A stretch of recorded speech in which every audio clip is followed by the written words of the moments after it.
Hi everybody, my name is Jerry Wise, and this program is entitled Healing from Your Narcissist System. And I've been a life and relationship coach for over 40 years. I've been helping people in many ways over these many years. Now I do life and relationship coaching. I use a family systems approach to helping people learn to self-differentiate. I also work with ACOAs, adult children of alcoholics, adult children of narcissists, and many family problems and many individual problems that I've worked with over the many years. And again, this program is entitled Healing from Your Narcissist System. What I want to do in this program is to broaden your scope and to zoom out regarding narcissistic relationships. In using a family systems approach, I think it's very important that we take from family systems the ability and the theory to zoom out to see our relationships in context. And what that really means is our relationships, as we zoom out and include our family of origin at present, our family of origin in the past, and our current functioning in the present. And as we zoom out to see all of that, the narcissistic relationships that we have been in make a lot more sense. It also gives us the guidance and paths to exit a relationship with a narcissist and to heal and recover from narcissism and its abuse. There are many good books out there about healing from narcissistic relationships, offering some of the steps you can take to recover. They focus on your pain and you and your patterns with the narcissist. But they actually keep a rather zoomed in approach rather than a zoomed out approach. They're helpful, they can be useful, and I think they are ones that can be help us to recover. I have used those in my own recovery from narcissistic relationships, and they really do give us some what is normal, what should you expect, those type of dynamics, which is very important for us. Today, I'd like to take a family systems approach and a zoomed out approach to narcissistic relationships. I want to use this family systems model to help those of us who have suffered painfully and who are in narcissistic relationships. Maybe you're in a narcissistic relationship right now, or maybe you've been able to get away from a toxic relationship and you're in the process of healing and recovery.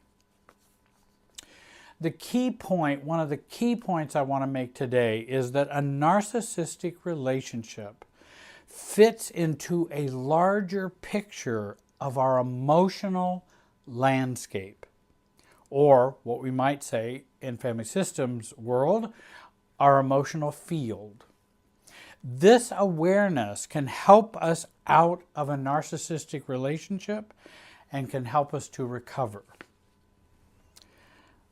I and my associates train clients every day to look at a larger picture of their emotional life.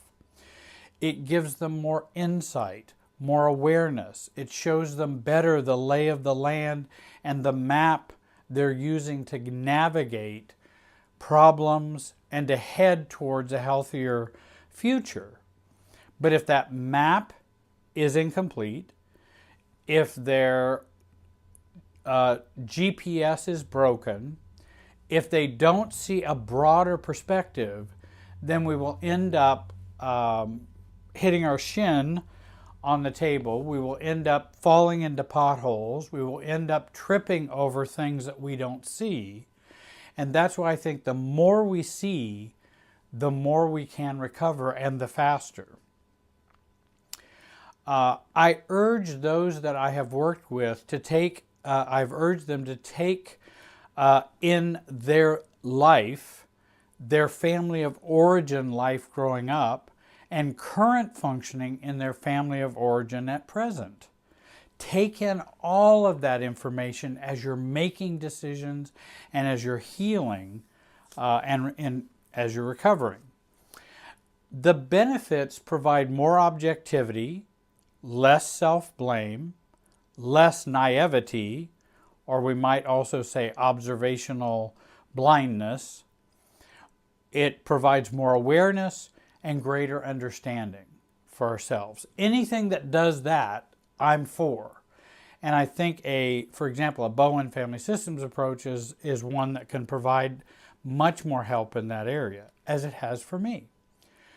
Seeing our lives from a bird's eye view, a bird's eye perspective, can really give us greater knowledge of ourselves and others, and give us paths towards a greater maturity, healing, and strength. One of the questions that I ask, and this is always a direction I always like to go, how does being in a narcissistic relationship fit into your family system at work within you presently? Now let me repeat that. How does being in a narcissistic relationship, or having been in a narcissistic relationship, fit into your family system at work within you? And I want to break that down just a little bit. In fact, let me use an example of Jeannie, who's a 50-year-old nurse, and she was raised by a narcissistic mother. She's married to a husband who's also a narcissist, or at least has many narcissistic traits. She continued to try to heal her relationship with her mother with hope and holding on to the fantasy of having the mother she always wanted. She continued to try to be good enough to change mom, to have mom get some insight, to perfect mom, to help mom heal, so that she could have what she always wanted and needed. Similarly, we stay fused to our narcissistic relationship as adults and to those toxic relationships to try to get that fantasy fulfilled. So it begins in childhood. Into adulthood, we continue to try to make that fantasy be fulfilled and to get the love, acceptance, caring that we've always wanted. And so we will fuse on to a narcissist who will reenact, and we will reenact what I had in my family of origin. And actually what I may be doing now as adult with my family of origin still. So it's not only the past functioning, it's the present functioning, and then how it fuses me to a narcissistic relationship. And I think thinking of it in those terms, I think there's much more chance of freeing yourself from that. Because if we can free ourselves from our original fantasy, pain, dreams, trauma, and abuse, then we are much less likely to fuse and to continue that pattern with an adult relationship who reenacts what I had many years ago and what I may currently be having now. Jeannie would take mistreatment, put downs, rejection from her mother just to win her over. And again, she would just accept all of that, hoping she would then get out of her role as the scapegoat or all of the role that she's been playing in her family. Her siblings were also caught up in this narcissistic family cycle, and they would reject and become intolerant of Jeannie, believing the role Jeannie has played in her early in her life as the one who is oversensitive, over-complaining, difficult, and as one who just can't get over things. Of course, in her marriage, she would hear the same things from her husband, who is a narcissist. Well, you're just oversensitive. You just complain too much. You're just difficult. And you're just one who just can't get over things. Besides other kinds of mistreatment that we can get from narcissists. But there is that similar theme playing out again in our adult relationships. Now, her husband, again, would state those kinds of things that she had from growing up and in her present adult relationship and how her family operates within her as an adult. And he would say those type of things and accuse her of all the things that would just mirror what had happened to her when she was younger and as an adult. While her husband himself was unaware of how his behavior and his lack of feelings affected her and lack of empathy. He would become defensive and lack that empathy when she would suggest they work on their marriage. Well, of course, there's no reason to work on the marriage because you're the one with the problem, not me. Much like in her family of origin growing up and her adult relationship family of origin pattern, in which the family was still doing the same ostracizing of her and painting her in such a negative light. And so now Jeannie is caught in the double vice of the family of origin dynamics and marital relational dynamics of narcissism. She's caught growing up, caught as an adult with her family currently, and now caught in her relationship with a narcissist. And of course, she was miserable. She could not see her way clear, could not see her way out, and could not change enough to make people change or to be happy with her. She continually blamed herself for not being healthy enough, emotionally stronger, kind enough, Christian enough, tough enough, and all those other enoughs that are there.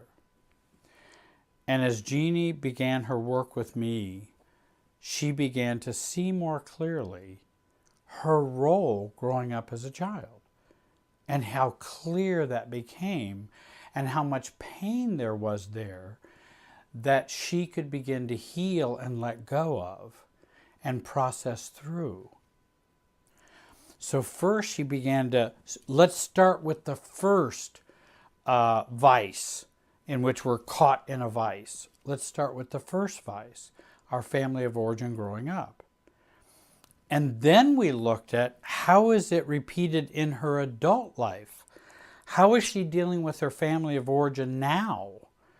And actually we saw a lot of the same dynamics were happening now as they were when she was 10 and now she's 50. But the family still operates in the same way. And it would operate in her the same way. And then we take a look at how is it operating in her marriage now.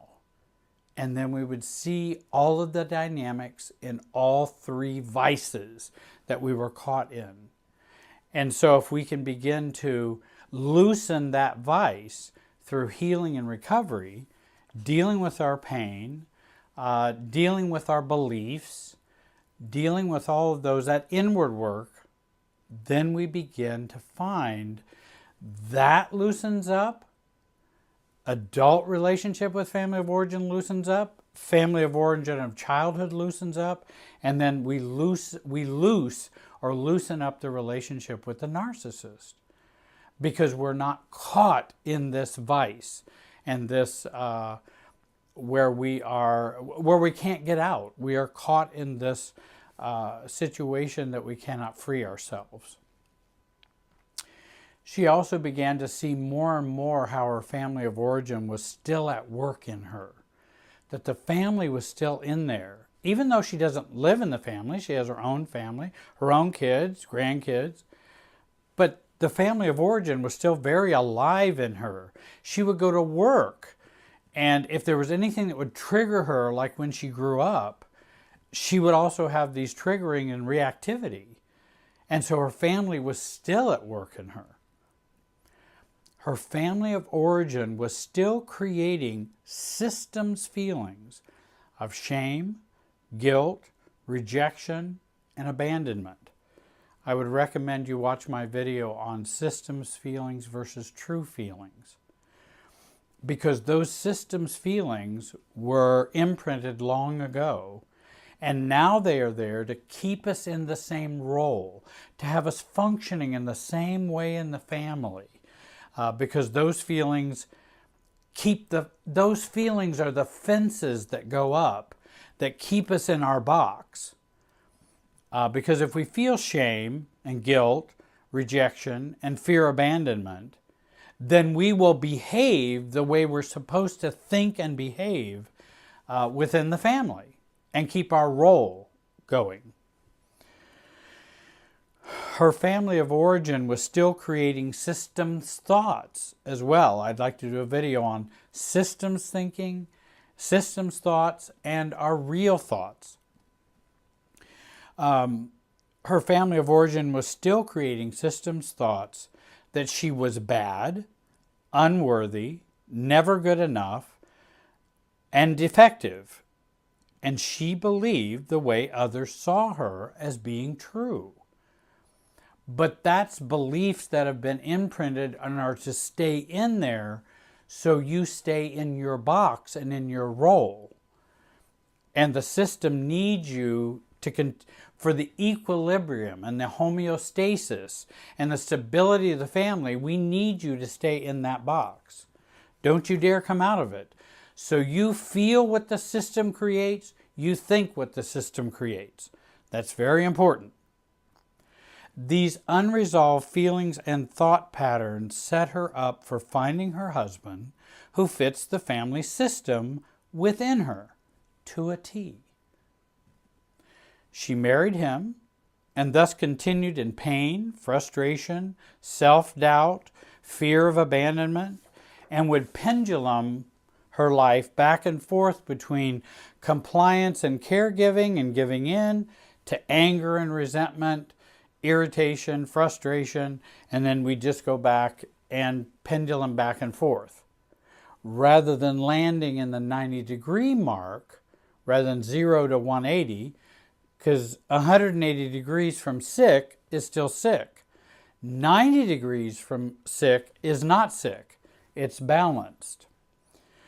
And so what she's been working on is, of course, her self-differentiation, so she can live at a 90-degree mark and not pendulum back and forth, which only keeps the systems going and keeps the system going. If we're doing the pendulum life, that will just maintain an unhealthy, dysfunctional system. She lived a life of triggering from those unresolved wounds as a child, thoughts that she was taught, and the current wounds inflicted by how her family of origin operates within her even presently. And it was quite amazing to hear her talk about her family of origin and how they operate now, today, is almost identical with the way it was operating when she was a child. In her recovery and healing, she began to go inward and face her fears, her beliefs, her painful childhood growing up with an alcoholic father and a narcissistic mother. Her recovery took her to going inward, so she can begin to become more aware, begin to look at feelings, which the family, of course, that's antithesis to the family. The family doesn't want to be aware and doesn't want to go inward and look at feelings. That's another thing we learn in a dysfunctional family. Oftentimes, we go outward to end a relationship with a narcissist, and then we go inward to heal. In other words, going outward is that stopping the behaviors and the things we're doing, our actions. Going inward is looking at how our feelings and our emotional system works, and the pain and feelings that we need to identify and to heal. Too often, victims of narcissistic abuse go inward to manage their relationship with a narcissist and go outward and look outward regarding themselves. And what I mean by that, if I can explain, we go inward with the unhealthy relationship. Same with family of origin. We go inward to control our triggering to survive with the narcissist's onslaught of mistreatment. And we work very hard to use our empathetic skills to understand and help change the narcissist or the narcissistic family. And so we'll do all this internal work about them and about what they're doing and about perfecting them, etc. Then we go outward when dealing with ourselves. So we're doing just the opposite of what we should be doing, but I'll come back to that. We go outward when dealing with ourselves. And so when it comes to my anxiety, my pain, my trauma, my feelings of rejection, I'm not going to go inward about those because those are too painful.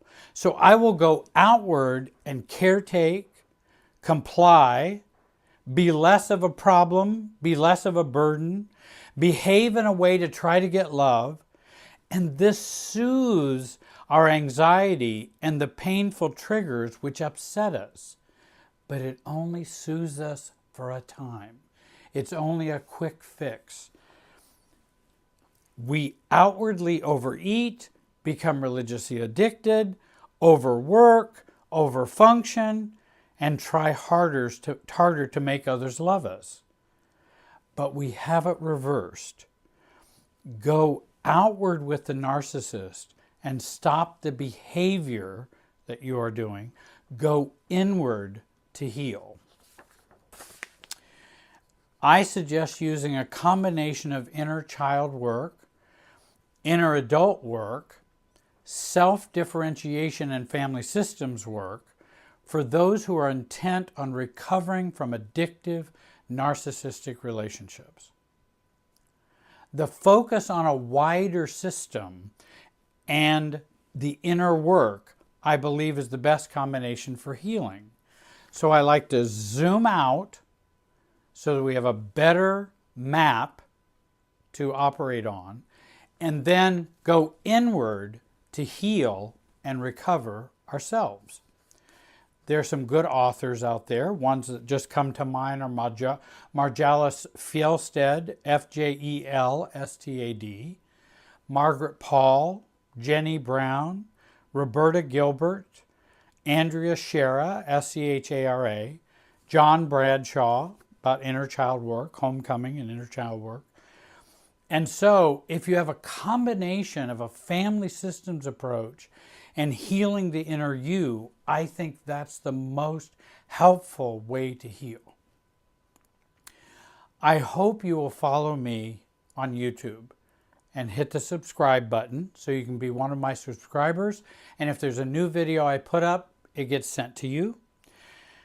I hope you'll join my podcasts that are on Spotify and all the major streaming apps. I have Facebook, Instagram, and Twitter, and I put new posts up there, new quotes to encourage you. We're even thinking about doing some meditation podcasts that I think might be really healing for folks. I also would recommend you join at least the bronze plan on my website and join a group monthly call. That's the silver plan. The bronze plan gives you all of the exclusive content. The silver plan gives you all the exclusive content plus a monthly call with me, and I meet with just the silver plan folks where I answer questions from them. I want to thank you very much for listening today. Have a great day and be wise.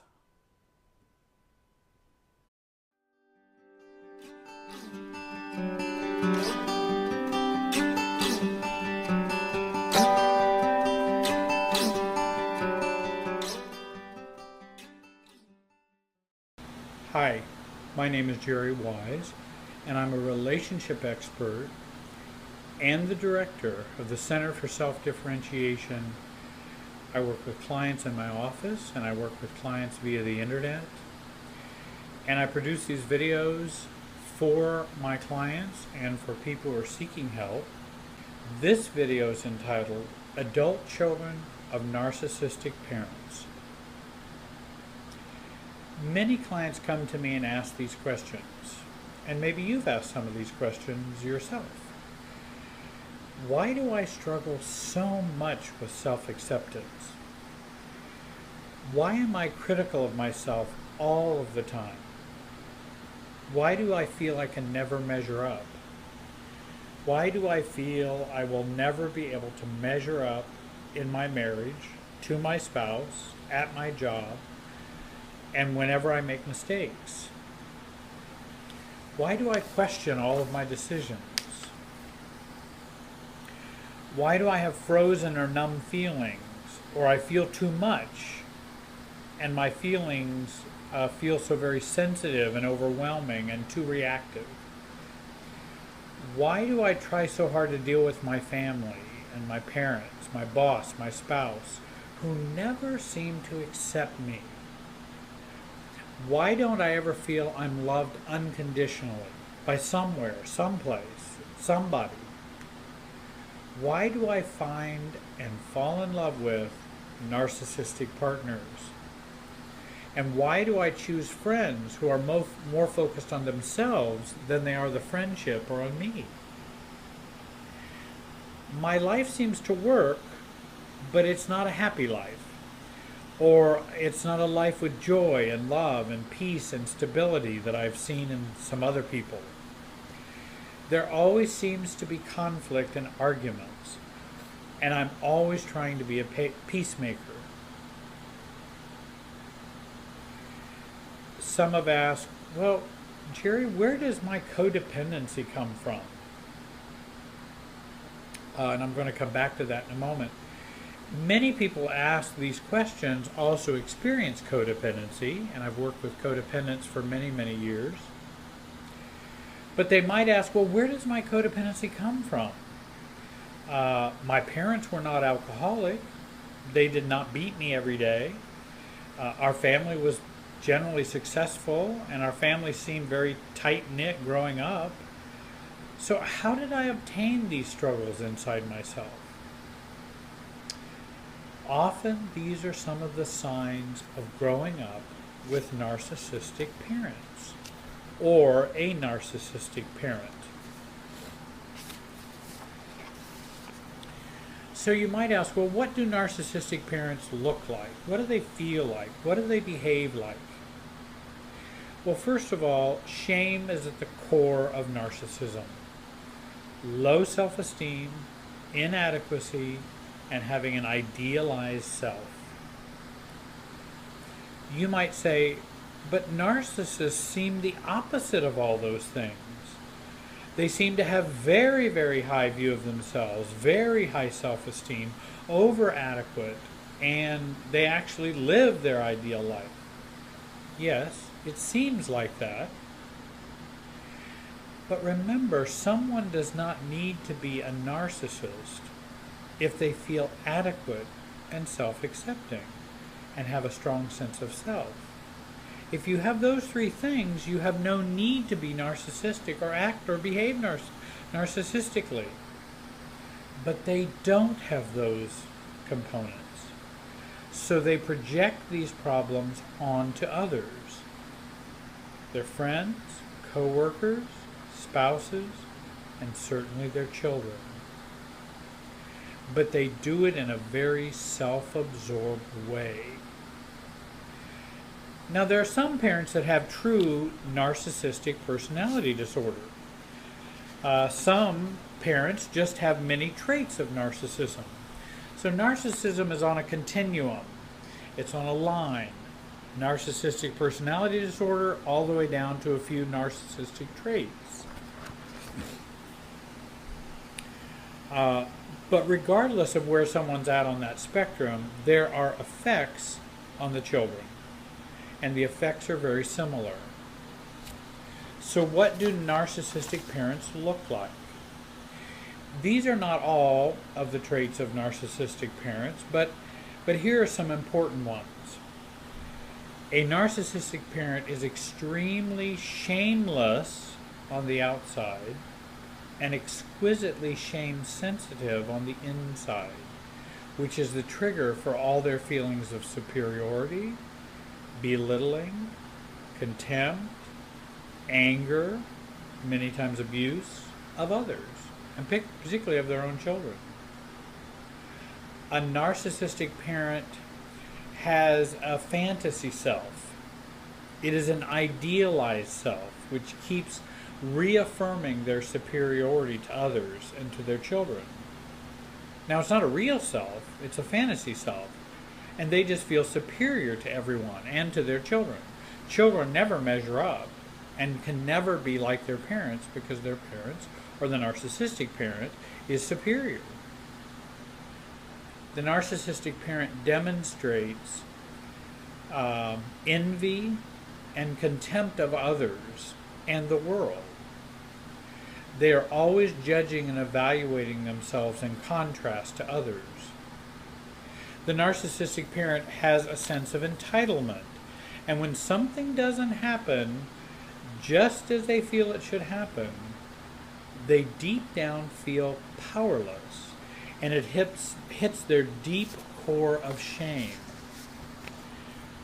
Then they can have the internal rage of a 1-year-old, only now they're an adult. So it becomes the internal rage of an adult.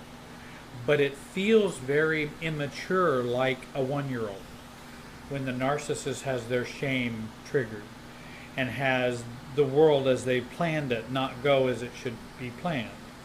It's like the narcissistic mother who is planning the wedding for her daughter. The wedding is completely for the mother, not for the daughter. The mother has very little empathy or feels for her daughter at all. And then something goes wrong with the planning, and the mother is completely furious, outraged, upset, as though it was her wedding that's being ruined. It's her daughter's. It's not her wedding that's being ruined, but it's all very personal for her because things didn't go as planned. So now her perfect view of what was supposed to happen is not going to happen, and now she feels contempt. She feels she's hooked into her shame. Now she can't talk about all that, but it just comes out in anger, resentment, and often people get punished for making mistakes in those kind of situations. While the daughter bride is sitting off by herself, almost not involved whatsoever in the wedding. Because mom, the narcissistic parent, it's all about her. It's totally all about her. The daughter just plays a supporting role in the narcissistic parent's plans and in their wedding. The narcissistic parent is not empathetic. They don't recognize the feelings of others. They tend to use others without regard to their feelings. For example, the mother, and just using this example, it could be father, son, it could be just mother, daughter, and a wedding, an event such as that. And the mother decides, well, we're going to use this caterer because they're the best caterer in the whole tri-state region. And so we want to be seen as superior and better, so we're going to use this caterer. And heaven forbid that caterer better do it right. That's all I've got to say, or mom will be a mess. Now, maybe the daughter wants something different for catering, but that doesn't matter. Her feelings, wants, and desires don't matter at all. Dear, honey, we have to have it this way. It's just the way it has to be. That's the narcissistic parent coming out. And if the daughter would say, no, mom, I don't want to do that, mom would be crushed. Her ego, shame would be touched. Shame would be triggered. Ego would be felt insecure. And mom would flip out until the daughter came around to mom's side. They just don't understand why people cannot do what they want and need, the narcissistic parent. They are oblivious to the feelings of others. So what do we do as children of narcissistic parents? How do we heal? How do we function? How do we grow up? How do we affirm our sense of self when for so many years it was never even considered in the formula? Number one, begin your process of discarding your own needs for the narcissistic parent. Begin to heal and deal with your own dependency needs from long ago, so the narcissistic parent cannot trigger those. Believe it or not, it is possible. Your neediness keeps you enmeshed and locked into the narcissist. If we're still enmeshed with a narcissistic parent, we do not possess a strong sense of self yet. We have not grown up yet. This work of self-differentiation is critical for adult children of narcissistic parents. This is the process of letting them go emotionally versus physically. So many want to let go of them physically. Well, we lived in Connecticut, but I'm going to move out to California so I don't have to deal with my narcissistic mom and dad. Well, the problem is the narcissistic mom and dad go with you internally out to California. We want to let them go emotionally. We don't necessarily have to move 2,000 miles away. 2, setting boundaries and setting limits. Begin to learn what is your abstinence from the narcissistic parent. What are your limits? You have the right to choose them. They aren't going to change, so we must. So as an adult, what are my limits for their behavior?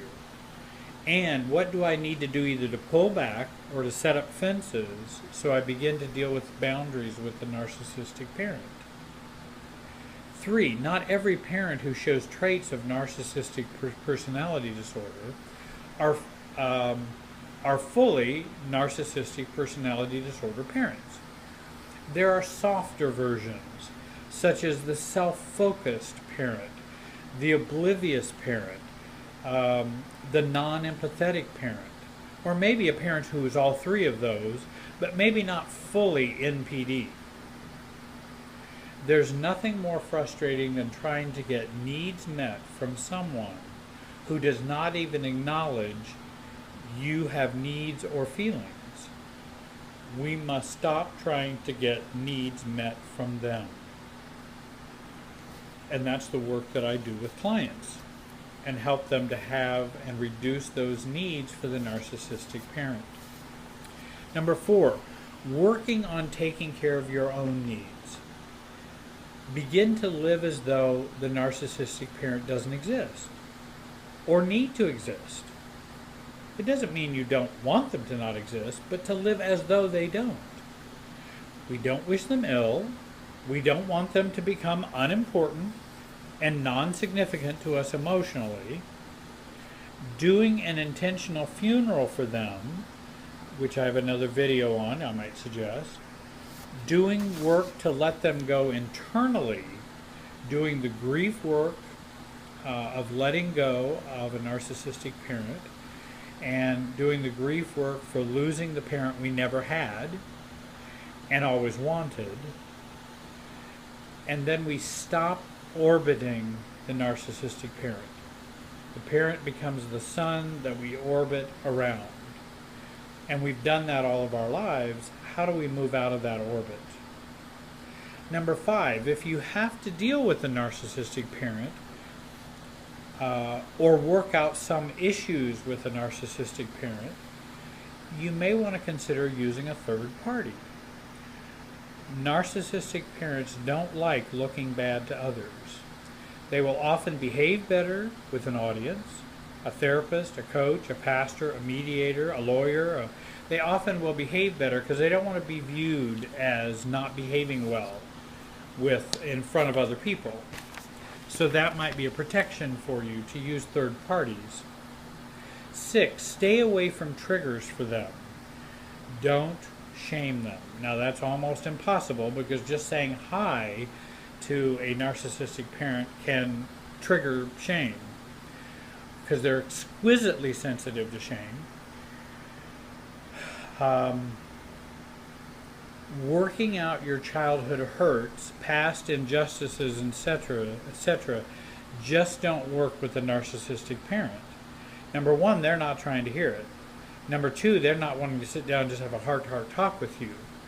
Because it's just by even saying, hey, Mom, our family wasn't perfect growing up. That's all you need to say, and you've hit their shame.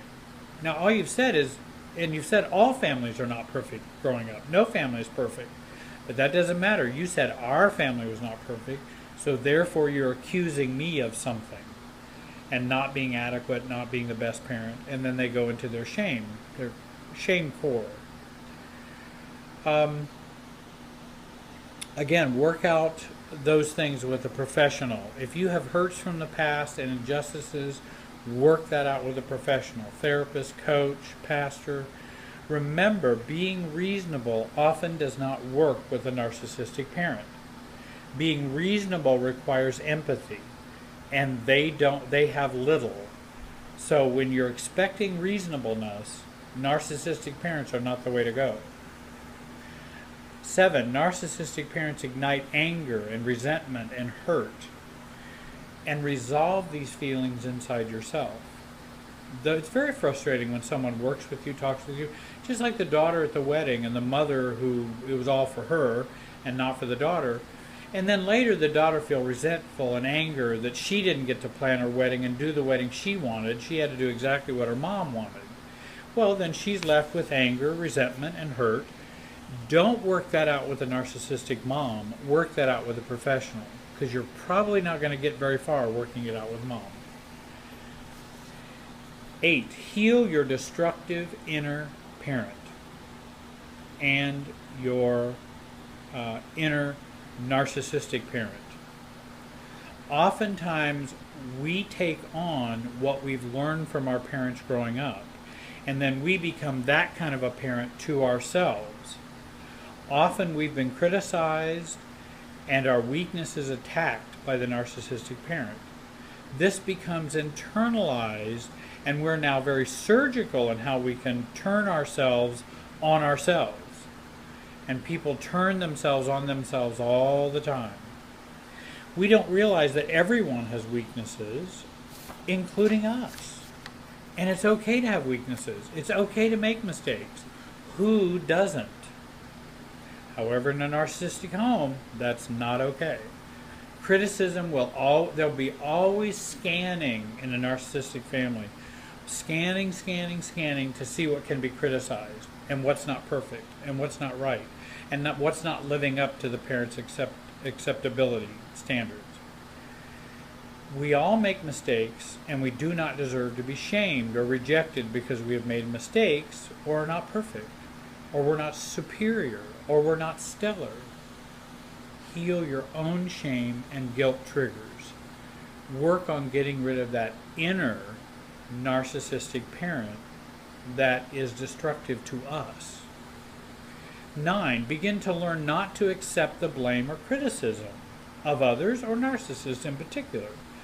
All assessments and observations must go through my evaluator. I am an adult now. They don't go in directly without being processed. I must assess them first. When someone compliments me, I say thank you, but then I must assess whether that compliment is something I can relish in and enjoy. The same is true for the flip side of the coin. When someone criticizes me, I can say, well, I'm sorry you feel that way, but it doesn't go in and become a part of me until I evaluate it first. Then I take it as, maybe that's something I need to work on. But it doesn't go in directly. And used to, as a very strong and healthy codependent, if you said there was something wrong with me, then there was something wrong with me. Well, now I go, no, I listen to people who say there's something wrong with me, or a problem, or a mistake. I evaluate it, and then decide as an adult whether that applies, whether I care, or whether I should change something. That's all for me to decide. 10, don't interact with a narcissistic parent when you are feeling stressed, or feeling vulnerable, or feeling needy. Those are not the times to be interacting with the narcissistic parent.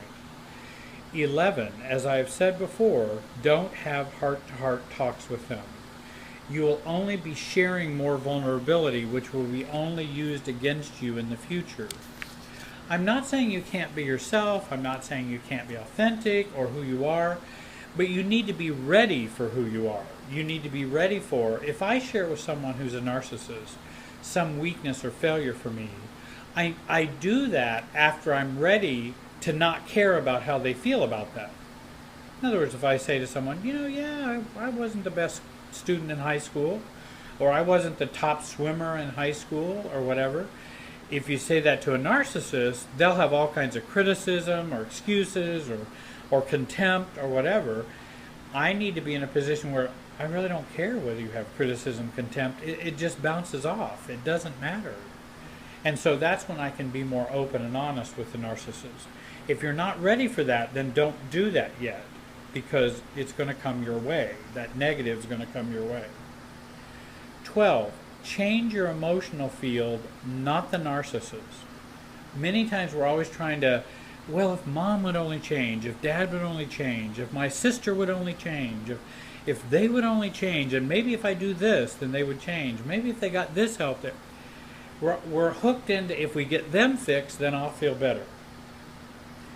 And I think that's a problem. We have to change our emotional field. I've got a couple that I've worked with in the past, and they came to me and were getting a divorce, and one parent is narcissistic and one parent is not. And the narcissistic parent is just horrible to the ex, to the estranged ex, and to the kids at times. And the wife was always engaged in trying to get her husband to stop and to change. Now her work is to focus on changing her and her emotional field and her emotional field with her kids, rather than fixing her husband or ex-husband, because that's not going to work well. We have to fix our own selves, and that will also be a real help to the kids, even though they have to deal with a narcissistic father from here on out. That's a father they're going to have to deal with. So they need as healthy a mother as possible. And that's what she's working on. 13, heal your narcissistic tractor beam. As an adult child of narcissistic parents, you attract narcissists in your life. Heal you, and this will stop. The tractor beam will stop. 14, self-differentiation work is the key to recovery for the adult child of narcissistic parents. I would really recommend you get into some books and work on self-differentiation. I have some resources for you if you'd like to write to me. If you would like to learn more about healing yourself, I'm a family systems expert, and I would be happy to send you some resources. I also see clients via Skype and FaceTime in the English-speaking world, or wherever you're at if you speak English, and on the phone and in my office. Contact me for an appointment. My contact information is on the screen. Please join our YouTube channel. I did want to add a couple of resources that might be of help to you. A favorite book of mine is Trapped in the Mirror by Elon Golem, and I really think that this is an excellent book. You might find it. You can find it on Amazon. It is Trapped in the Mirror, Adult Children of Narcissistics in Their Struggle for Self. A second book, and by the way, there are many good books out there, but here's a second book I like. Why Is It Always About You? The 7 Deadly Sins of Narcissism, and I really think it's a good resource. There's Disarming the Narcissist. There's a number of books out there, and you can find them. They're available. I would recommend you learning more about the illness of narcissism so that you can function in a more stable and healthy way. Again, thanks for watching today. Have a good day.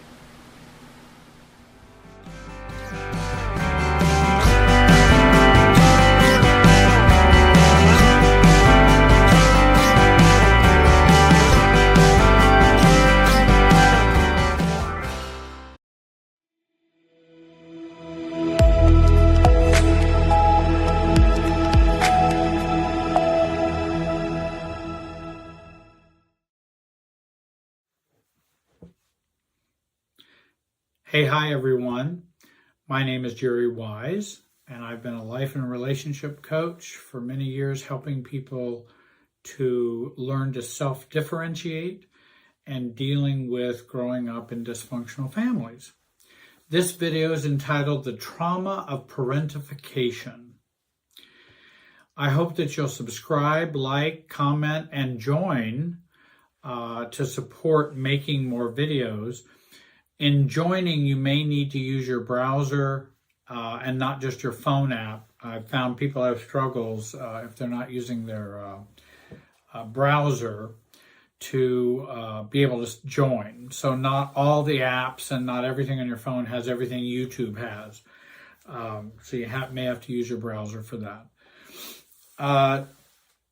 Certainly, we all know children need to be loved, protected, cared for, and have adults take them seriously. But in many families, that doesn't happen. And in many families, they have no choice but to become parentified and take over some non-child roles in the family. And that can be traumatizing. I have many clients who have experienced parentification. Parentification occurs when a child takes on adult tasks, and it can either be emotional or instrumental.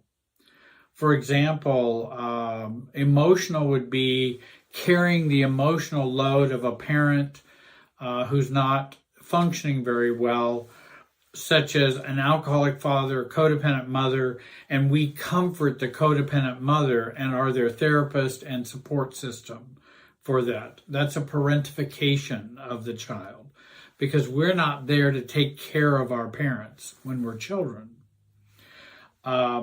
We can be a comforter, or we can be a scapegoat, or a whipping boy is another way in which we use parentification in the family, and another way in which we are parentified. We must take on a role beyond our just being a child in the family.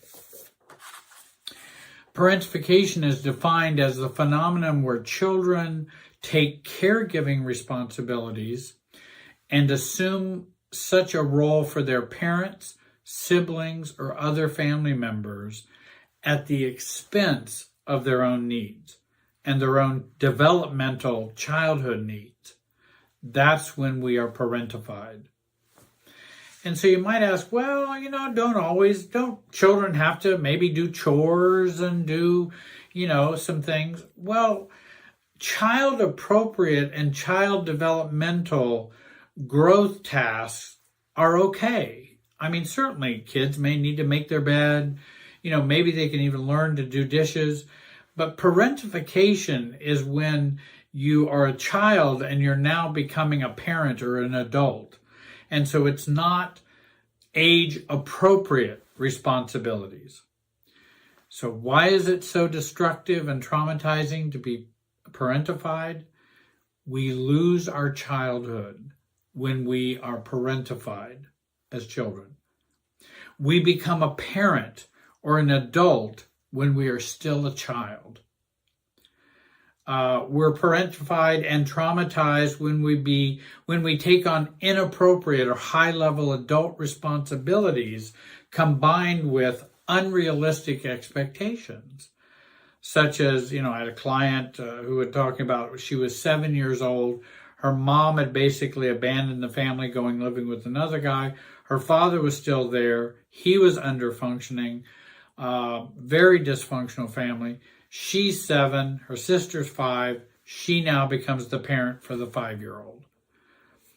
Inappropriate, high-level adult responsibilities taking care of this 5-year-old child, combined with unrealistic expectations. She needs to get the child up to go to school. She needs to bathe them and cook for them and do all of that. And then she ends up with being traumatized also by, she doesn't know what to do. She knows if you put bacon in the microwave, it cooks. But she doesn't know the plate gets hot too. So she goes in to pull the plate out, burns her fingers, drops on her foot. Now she has a scar on her foot as an adult because she's a 7-year-old trying to do bacon for a 5-year-old. Just not age appropriate. Kids can certainly learn how to use a microwave, but they need help. They need instruction. And they don't need to be asked to do it when they're young. We are traumatized by parentification because it depletes our emotional and physical resources as children. And it constitutes a role reversal or a role corruption. Our role in our family to be just a child gets corrupted or reversed. It also becomes the seedbed of the imposter syndrome. And we become who we are not. And we don't feel real, or we don't feel ourselves. There's some excellent research that adults who are parentified will struggle heavily with the imposter syndrome. I'm a fake. If you really knew who I was, if you really knew me, you maybe wouldn't like me. I don't even know me, and I can't be myself. That kind of imposter syndrome happens with ACOAs, ACONs, adult children of narcissists, and it's certainly when we are parentified, then we don't learn ourselves and to be ourselves. Parentification is really a form of emotional abuse and exploitation that stems from neglect. The parents have checked out, and now we are left with the responsibilities. Or they've checked out of some of their own adult responsibilities, or their own taking care of their own emotional, psychological needs. And they put that on us, and then we are abused and exploited through that neglect. And it certainly makes overfunctioning as an imprinted way of life. My needs are banished.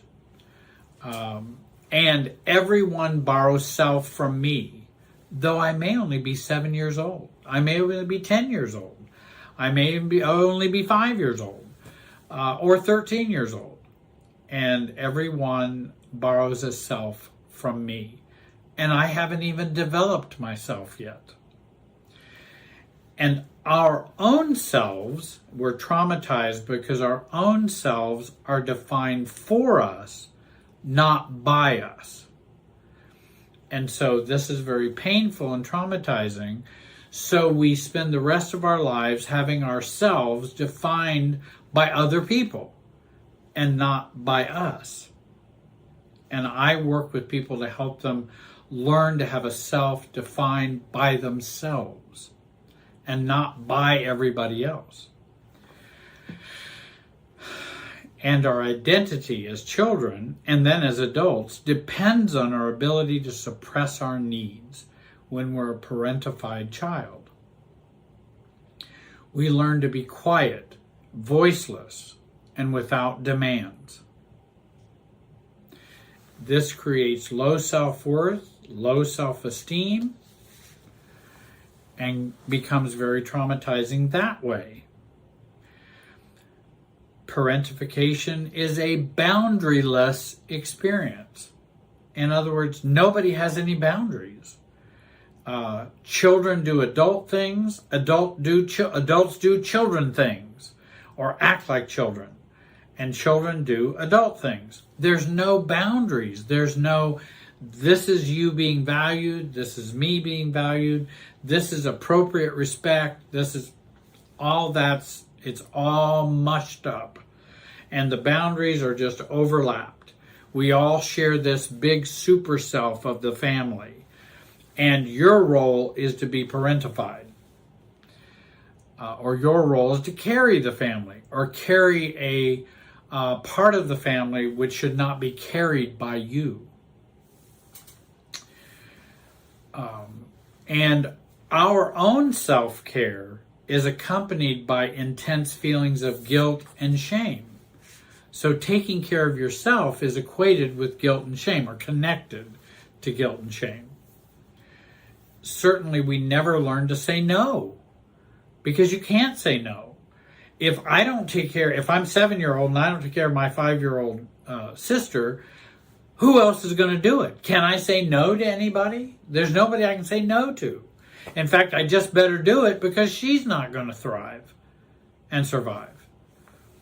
And we never learn how to say no. And I do like the book, When I Say No, I Feel Guilty. I believe it's by Manuel Smith. I've read it a couple times. It's a great book. It really helped me in the beginning. When I say no, I feel guilty. We then are traumatized by being imprinted with this belief: if I'm a good girl or a good boy, if I'm compliant, if I'm obedient and quiet and without my own needs, then I will be loved, approved of, cared about, and not abused. That's an imprinting message that we learn from parentification. Then if we're in a narcissistic family, we learn if I'm a good girl or a good boy, compliant, obedient, quiet, without your own needs, you'll still be ignored, abused, and demeaned in a narcissistic family. So it becomes a double down problem in the family, especially for narcissistic families. And I would recommend watching my last video, which is the 22 rules of a dysfunctional narcissistic family. When we are parentified, we end up being human doings and not human beings. And you've probably heard that phrase before, but people really do talk about, I know I'm a human doer rather than a human being.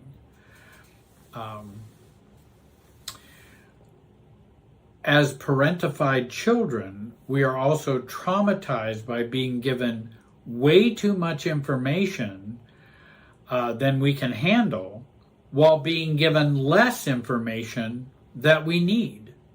We have too much adult information, and we're not given information that would help us develop as children, and knowledge of things, how to cook bacon in a microwave.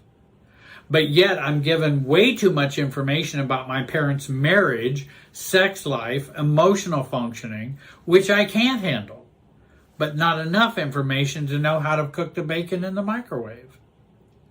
So given too much information and too little than what we need. And many times we will suffer from what I just mentioned and call the double down syndrome, in which we spend our lives using the strategy of try harder, do more, try harder and harder, versus the strategy of letting go and detachment. We get stuck in the pattern of trying harder, rather than maybe this is a situation in which we need to let go, not try harder. And this gets us into the enabling problem.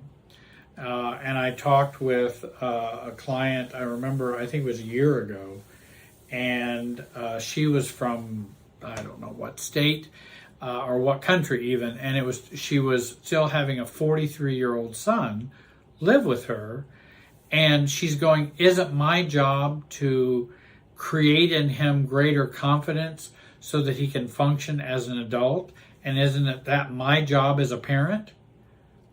Come to find out, she was a parentified child. Now she has a child who's 43 years old, who can work, living with her in a 1-bedroom, apartment, and supporting him, because we just keep trying harder to do what they need to be doing, rather than having boundaries of, no, this is his task.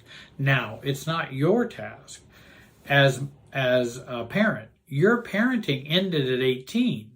Now you're a mother and an adult. And so we end up being brothers and sisters as adults, not parent and child.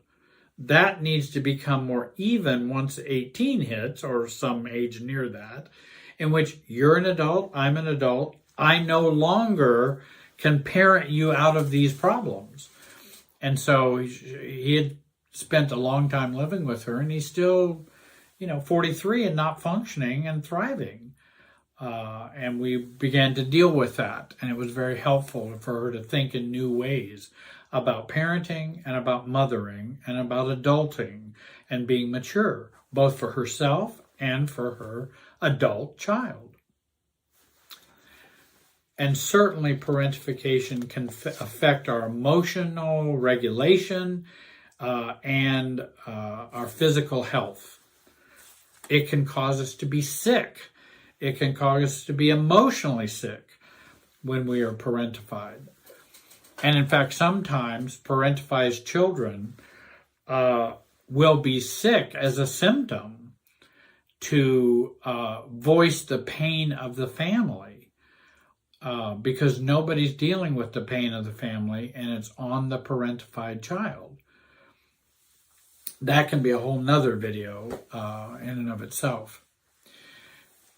As parentified children, we're more likely to become entangled in abusive relationships, victimhood, and martyrdom as adults. And another way it traumatizes us is it creates the foundation for trauma bonding and insecure attachment styles. We find we are bonded through trauma in relationships and have a very insecure attachment style. We want to attach, but we're very insecure. We fear abandonment. We get enmeshed. We're craving love that we never got. And we just hang on and try harder. And then that bond in an unhealthy relationship just continues forward. This toxic, codependent dynamic between parent and child ends up being the basis for our trauma bonding relationships in adulthood with abusers, narcissists, self-absorbed, and low empathy partners. We end up craving intimacy and actually become addicted to intimacy or love because we haven't had it, and we become enmeshed, and then we fear abandonment. Parentification creates sibling relationships difficulties and complicates sibling relationships in adulthood because they see you as the parentified child even as an adult. And so you're supposed to do more to help mom and dad, not us. That's your job. And then when parents age, we can also be drawn into that as well. Well, who takes care of the aging parent? It's the parentified child that is supposed to do that. So they're fine with their underfunctioning. They want you to overfunction. And sorting that out, I would advise getting some help for that. If you find yourself now as an adult with aging parents, you want to be very careful about your overfunctioning, or you'll get drawn into the same childhood pattern you had before. Parentified children also tend to develop a delay in trauma awareness. So they don't even realize they're being traumatized now because they don't have that trauma awareness. It's been so normal. The upside of parentified children as adults is that we are survivors, resilient, and can be self-contained. We learn it's safer to depend on myself than anyone else. So we have that kind of resilience and that kind of strength. We also have the other sides in which we don't know how to get our needs met, may have a hard time having healthy relationships, but we have some upsides. And with almost all things, there are upsides and downsides. Negative things can have upsides. Positive things can have downsides. I would recommend Joanna's Pantazi, Pantazi, her article on parentification and trauma. It's online if you want to learn more. I'll put the reference below in the description. And all of these struggles that I've mentioned are helped by coaching, therapy, books, reading, bibliotherapy, reading, 12-step meetings, support groups. There are, church groups that have great meeting groups for those who grew up in dysfunctional families. And the good news is you don't have to stay stuck in these patterns. That's the good news. There is recovery for you. For the therapists out there, I would have you read Burdened Children, Theory, Research, and Treatment of Parentification. And I would suggest you read Lost Childhoods, The Plight of the Parentified Child. For lay readers, and for those of you who are not therapists, you might want to read Children of the Self-Absorbed, a grown-up's guide to getting over narcissistic parents. And you might want to read Self-Care for adult children of emotionally immature parents. Honor your emotions, nurture yourself, and live with confidence. That's kind of a long title to that book, but I would recommend that. I hope you will subscribe, join, like, and comment on this video. I hope you'll pass it on to your social network. I want to thank you for joining me today. Have a great day and be wise.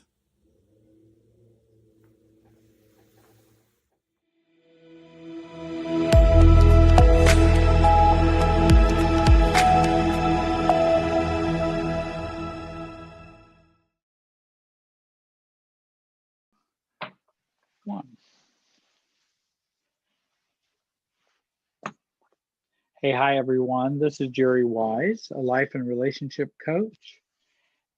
And thank you for joining Jerry Wise Relationship Systems YouTube channel. I hope you'll subscribe and also join the membership, paid membership of $1.99 a month. I hope you'll click join and join us for that. Help support the videos, the free videos that you get. We are continuing with our principles of self-differentiation, and this is number 11, I believe. I am happily joined by Yitz Goldberg, who also works here and sees clients. And I thought I would have Yitz say hello and introduce the principle. Hey everyone, good to be here again. Today we will be talking about principle number 11, which is learning to make peace with differences in yourself and others. And to me, this principle is about being okay, not only with similarities with others, but also with differences. And very often we are okay when it comes to other people and relationships when things are very similar and we have things in common, and we tend to not be okay or even lose ourselves when there are differences, and when especially when those differences are very, very clear and out there.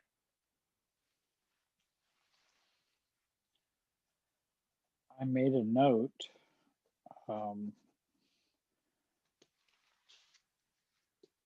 Accepting differences is a means to accepting self. And certainly other people, we cannot control other people's thoughts, feelings, beliefs.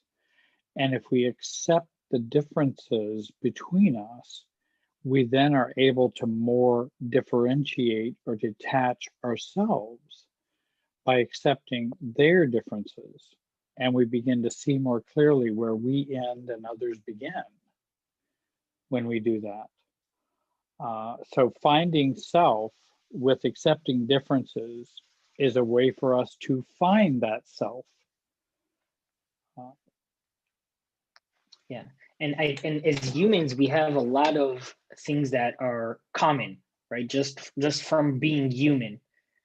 And I even feel like that our culture expects us to find things that we are similar in, and try to Mm-hmm. find more similarities than being okay with differences.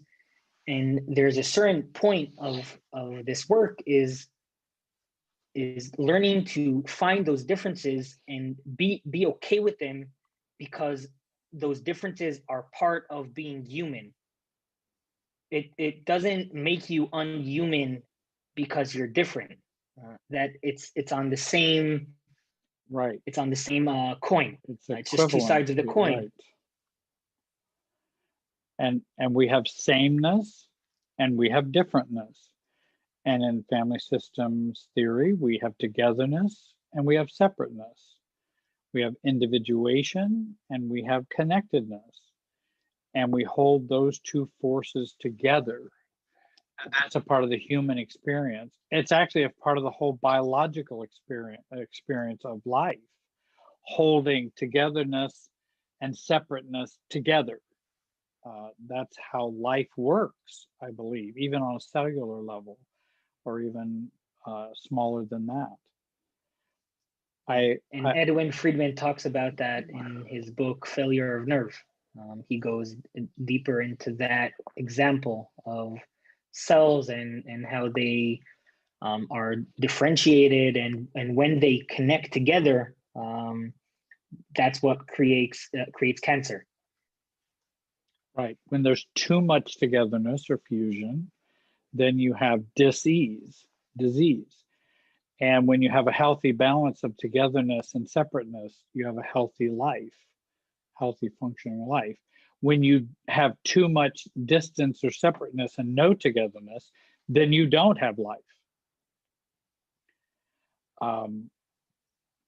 I think for many people who are in recovery, for many people who grew up in dysfunctional families and have struggled in their codependency or other kinds of problems that they've experienced. I know for me as a codependent, my existence was based on their beliefs and our sameness. And my existence was based on that. That's how important the sameness of beliefs and also feeling states, having mirrored feeling states was so important. I feel like you, you feel like me. I think like you think like me. And so differences were not valued. I think in my own religious past, there was a very strong pressure for sameness. We all should think and feel the same way. We should have a group think, and differences were not very well accepted. If you did not hold the party line or hold the company line, and that there was a great value in sameness. And even the feeling that my existence is based on same beliefs, same feelings, sameness, thinking alike, feeling alike, and not valuing the differences. And that if I'm me, if I'm self-aware, self-defined, and self-regulated, I'm going to be different from other people. And that's a good thing. And that's a good thing. Like you say, it's the human thing. And if someone else is going to be self, they will be different for me. Right. Right. They will be different. And we can have difference while also being connected. Though for many people, it is hard for them to connect with someone who is different from them. Because again, our existence or my existence was based on sameness. So if you're not same like me, then I need to exclude you, or we're not going to gel. We're not going to connect because we're not the same. And that is a problem, and can be a problem, because we are unique. We may have some common beliefs, we may even have some common feelings about different things, but I am still going to be a unique individual, and I won't believe everything everybody believes. I won't feel the way everybody feels. And can we still be connected? But Yeah. accepting those differences is, I think, a part of maturity and growing up. That not everybody is me. And, Yeah. and that's what I was looking for when I was younger. And differences have it has many forms. Differences. It could be strengths that you or the other have. It could be weaknesses or limitations that you or the other have. And I can go even deeper with this, that accepting differences means accepting others' strengths without feeling inferior. Meaning you don't feel less than the other person just because they have a strength, or you don't feel more than the other person just because you have a certain strength. You don't feel guilt for having a strength because you're allowed to have that strength, and you're allowed to be different than the other person in this way. And it's understanding that when a lot of times feeling those feelings is because of the differences between ourselves and the other person. And very often when we feel those feelings, it's because we're not understanding this principle. We're not remembering this principle that Right. their difference means nothing about my difference, and my difference means nothing about their difference. Right. Well, and I think that's where the therapeutic value comes in, and how it can be helpful, in that they can be different and think different. I can be me and think differently, so that if they have a negative view of me, I'm letting them have that negative view of me, but I'm not absorbing it. And we don't have to think alike. I don't think that I am bad or stupid or worthless, or, you may think that. That's your thoughts. And so it gives me a greater amount of detachment and neutrality, because I accept that their differences can be ludicrous. I mean, they can be ridiculous, in dysfunctional families. And those are their beliefs for whatever reasons, and there could be many reasons, but they're not my beliefs. And so they are different from me. And so I don't have to absorb that. I can observe those differences rather than absorb them. Yeah. And the health of, I am not you and you are not me, notion, which I think is a helpful thing to be aware of, a helpful notion to have with other people. I'm not you and you're not me. And we don't have to be, that's even because my beliefs early on in my life were, we have to be, we just do. And you have to like me, you have to agree with me. I shouldn't talk or be with people who don't think and feel the same way I do. And so we surround ourselves, particularly as codependents, with people who we can more mesh with, and we see a lot more sameness. But then that causes problems, because then that stifles the real self.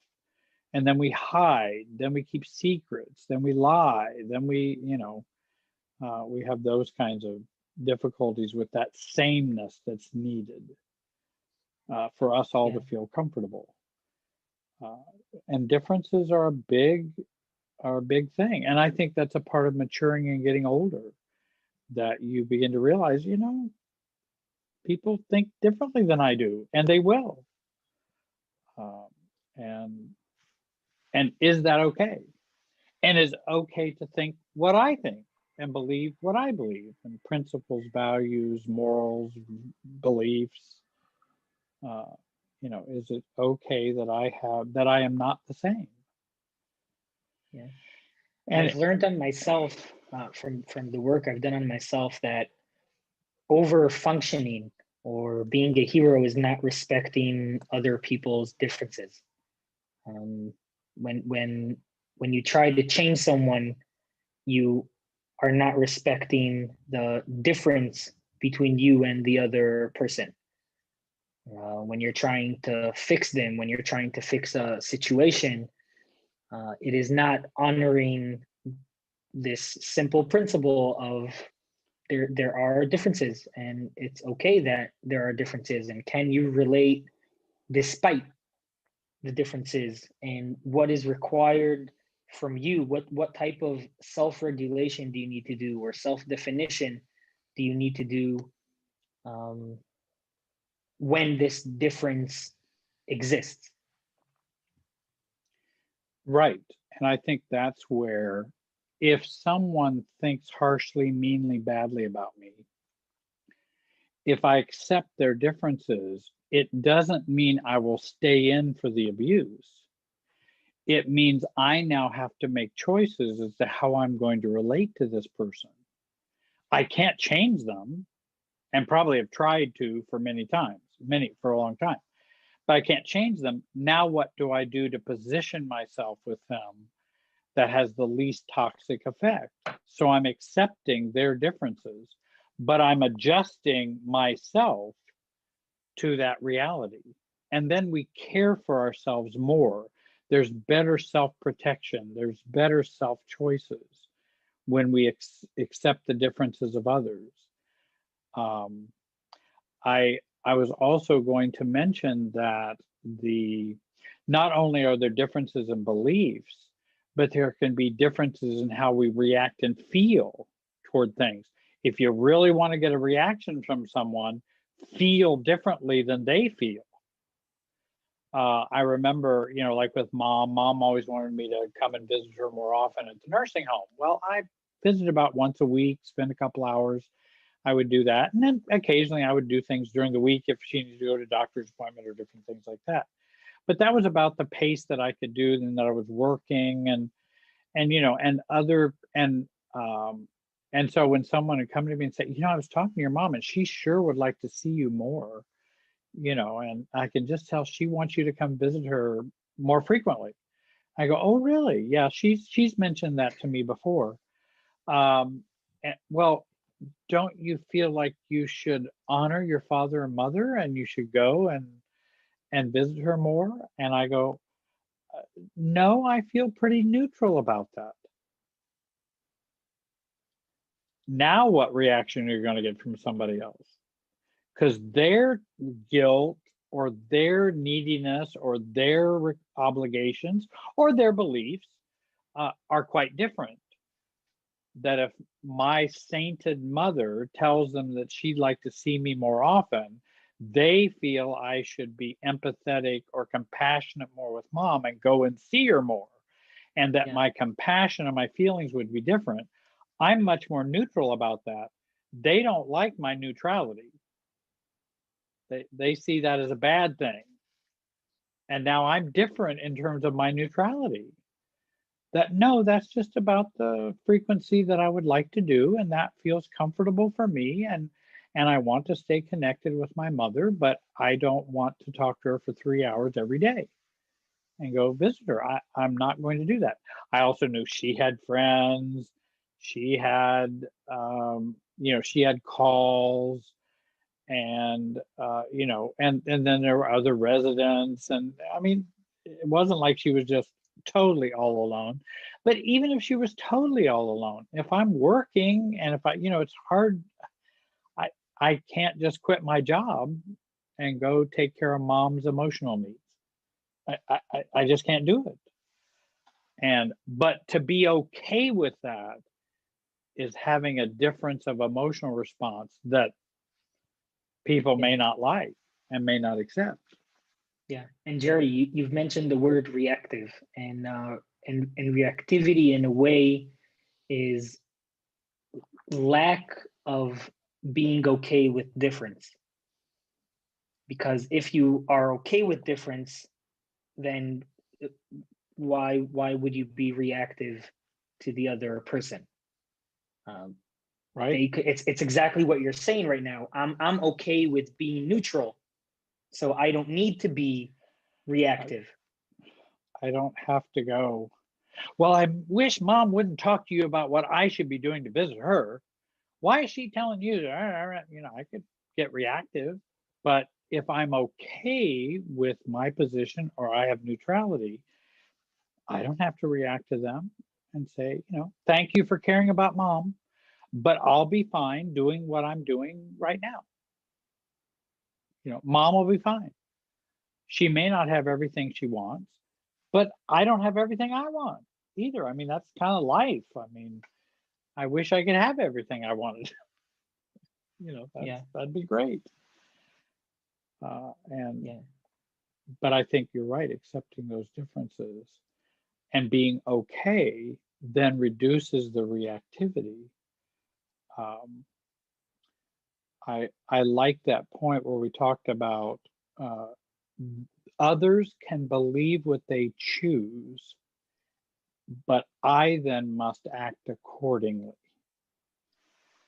And oftentimes we don't want to act accordingly. We don't like the options of acting accordingly because that may mean boundaries. It may mean loss of part of the relationship. It may mean loss of finances. It may mean a lot of things.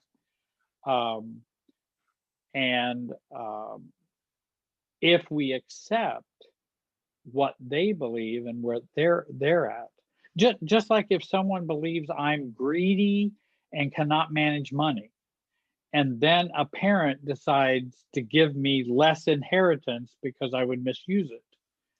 Well, I may not be greedy and I may not have financial irresponsibility, but if that's what they believe, that could have an impact on how it affects me. And so do I spend the rest of my life trying to prove to them that I'm deserving of that inheritance? Well, if you decided I'm not going to spend the rest of my life trying to prove that and change them, well, that could mean a loss of inheritance because of their beliefs. So, but how am I going to act accordingly to their beliefs? And I found one of the best ways to change a belief in others is to not be reactive to it. That's it. It's because oftentimes it's counterintuitive. It doesn't. It surprises them. In other words, them having that belief is totally on them to have, and they have to take responsibility for that belief. I'm not going to do things in a reactive way or whatever to enhance that belief or try to defend myself out of that belief. Because oftentimes defending means you're probably already lost. Anyway, so why do I want to defend myself? Oftentimes they've come to those beliefs for other reasons. And me defending myself doesn't fix it. No, I'm not financially responsible. Let me show you all of my past finances. No, I'm not greedy. Let me show you all the ways in which I've given to other people. How much would that truly work? Because often the belief has come from an irrational position or an emotional position or a systems role position that it's not about the logic of it. So me giving you all the financial documents is probably not going to change anything about what you believe about me. And so I want to accept. However, accepting that's what they believe could possibly do more to dislodge them from that position in a systems way. But we don't we don't do that to change them, but I'm just saying that can be a secondary or a byproduct. Right. That's an important point, because this is not about forcing differences. It's about respecting differences, and forcing differences is not respecting differences. Right. And even if those differences are illogical or irrational, we can still respect them, but then we have to act or choose accordingly how we're going to interact with them. But that's called being an adult. I mean, that's what we do. I can't change others' irrational beliefs. So I respect that. Those are their beliefs. I don't believe them to be true at all, but that's my belief. Now, what am I going to do? And, and so when the parent decides, okay, I want you all to know what's in my will, and Jerry, I'm not going to leave anything for you. We're all going to meet Saturday at the lawyer's office. I can decide whether I'm going to go or not. If there's nothing for me or nothing of, why am I going to go?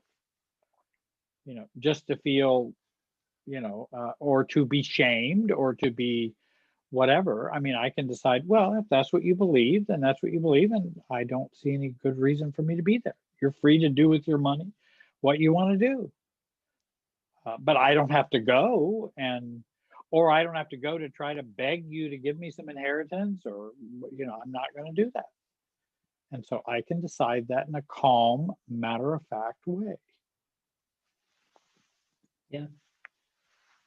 Yeah. I know that the feeling of difference, sometimes it could feel very liberating, and sometimes it could be the scariest feeling on earth.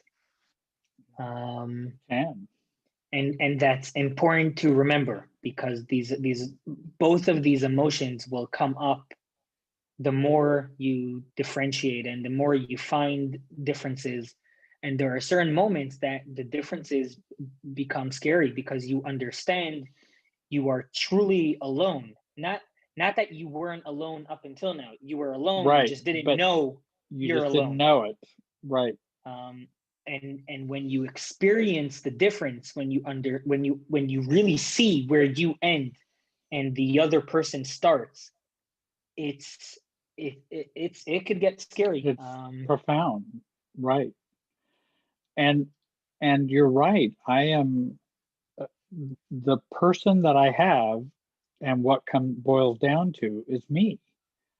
And that's why I like Margaret Paul's work on inner bonding, where we're bonding with ourselves and how important that is. But we really must do that, because really the only person you have is you. And that becomes more aware in a very stark way when you start thinking about these differences. Because this is my belief, and I'm not going to get a vote of a majority positive for what I'm believing or what I'm thinking or how I'm feeling. And I don't need that vote. That's where the real difference comes in. I don't need that vote. And that does show how much you are standing alone. And I think there are other people who would be supportive of us, and there are other people we connect with, but we do have to learn to stand alone. And I think that's a part of maturity, is learning to stand alone. Well, we have come to the end of our time. Any other comments you want to make, Yitz, about this? This was a good conversation. I really enjoyed these series. We could seriously go on forever, and we might go on forever. Who knows? Right. But this principle is the essence of self-differentiation work. It's learning to be different. It's learning to respect differences, and it's being okay with the tension of difference. So this is the work. Good words. This is principle 11, like making peace with differences. And I want to thank everyone for joining us today. Please subscribe to the YouTube channel, join our membership for a paid $1.99 membership under join. I want to thank Yitz Goldberg for joining me today on doing this series, also on principles of self-differentiation. We're going to continue on with this. And if you'd like to work with either one of us, you can check with the website that's listed below, and you can make an appointment. You can go to the website and see things that will be coming up. I appreciate you all of you being there and listening to us today. Thank you, Yitz. Thank you, Jerry. Thank you, everyone. Hopefully see you in the next principle. Thank you, everyone. I hope you have a great day and be wise.